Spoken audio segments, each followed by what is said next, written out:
Important video here today with regards to hepatitis C in pregnancy. Guys, the potential complication it causes damage to the liver. Now, that damage to the liver can lead to many complications. One is cholestasis in pregnancy. It can also lead to preterm birth because we can affect the child over here. One of the tricky parts of management of hepatitis C in pregnancy is ribavirin. Ribavirin is tetragenic. Recall that ribavirin is involved in decreasing the amount of nucleotides that we make, and it can really help to decrease hepatitis C, but we can't use it over here. There is no indications for berry production, so in a serodiscordant or monogamous couples. Serodiscordant is a couple in which one partner is HIV positive and other partner is HIV negative. Now, if you have hepatitis C infection pregnancy, you have to get two types of vaccinations. Okay, you need the hepatitis B vaccine and hepatitis A vaccine. You need these two vaccines. Hepatitis C, there is no vaccine, so you need hepatitis A and hepatitis B vaccines. Now, how do we prevent the transmission? So vertical transmission, C-section is not protective. There is no vertical transmission associated with high maternal viral load, and there's no point in doing a C-section. Scalp electrodes should be avoided because they may be contaminated over here with the hepatitis, and breastfeeding should be encouraged unless there is maternal blood present, nipple injury. Now I have a really important point which I want to bring to you guys over here. What is the risk of neonate developing chronic hepatitis B if the mother has active hepatitis B infection? 90%. So if a mom has hepatitis B, the fact the child can get 90% chance they can get hepatitis B.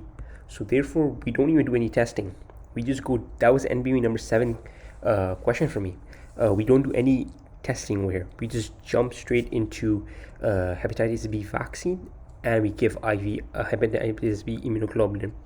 Should be administered within 12 hours regardless of the bird's weight and clinical condition. Okay, I have another step 3 question over here, which is not like it's not with regards to, for instance, pregnancy, but it is hepatitis C, so I'm bringing it up. So 45-year-old male with hepatitis C antibody, what's the next best step? It is unclear. The correct answer is unclear if the patient has hepatitis C. More investigation is required. And what I selected no further investigation. Hepatitis C antibody is a testing that is going to be active and passive and false positive result. Guys, recall that it takes some time for hepatitis B to be positive, approximately 6 months. It can take up to 6 months for hepatitis C to be positive. Okay, HIV in pregnancy, very important topic. Okay, we're going to speak about antepartum, interpartum, and then postpartum prophylaxis. So the HIV RNA load is at the initial visit every 2 to 4 weeks, monthly until undetectable. So then every 3 months. So antepartum means CD4 count every 3 to 6 months. Okay, and resistance testing is not previously performed. We can give antiretroviral therapy initiation as soon as possible. So avoid any amniocentesis unless viral load is less than 1,000 copies per milliliter. So guys, basically antepartum means before birth. Guys, during pregnancy you can completely give drugs. Okay, we check HIV during the first visit. We always check HIV. We check many things, hepatitis C, B, hematocrit, hemoglobin. We look at Coombs test, but we have to also check for hepatitis HIV. And we continue to check now until it becomes undetectable, or we check every 3 months. We're going to be checking CD4 counts as well. Okay, interpartum. Okay, this is really important when we're delivering. Okay, so we have to avoid rupture membranes, fetal scalp electrode, operative vaginal deliveries. As we know that our operative deliveries, artificial rupture membranes increases the risk of fetus to maternal blood fluids, which contains HIV viruses. So less contact with the mother's fluids. What we want to do here, if it's less than 1,000 copies per milliliter, we want to go for vaginal delivery plus zydovoodine. Okay, plus antiretroviral therapy. If it's more than 1,000, then we do 3 drugs. Okay, antiretroviral therapy, zydovoodine, and C-section. Okay. And now let's come into postpartum. The same thing applies over here. We continue antiretroviral therapy, but what about the infant, the baby? If less than 1,000, we're going to give zydovoodine, and more than 1,000 antiretroviral therapy. Okay, what is the recommended treatment for an infant born to a mother with HIV viral load more than 1,000 copies per ml? We just spoke about this now. Give them antiretroviral therapy for 6 weeks. What is the recommended antepartum treatment for a pregnant woman with HIV? For these people, antepartum. So before born, just check them continuously, and we can give them drug. It's not, most of them are not teratogenic, apart from ribavirin, as I spoke about above. So you continue antiretroviral therapy.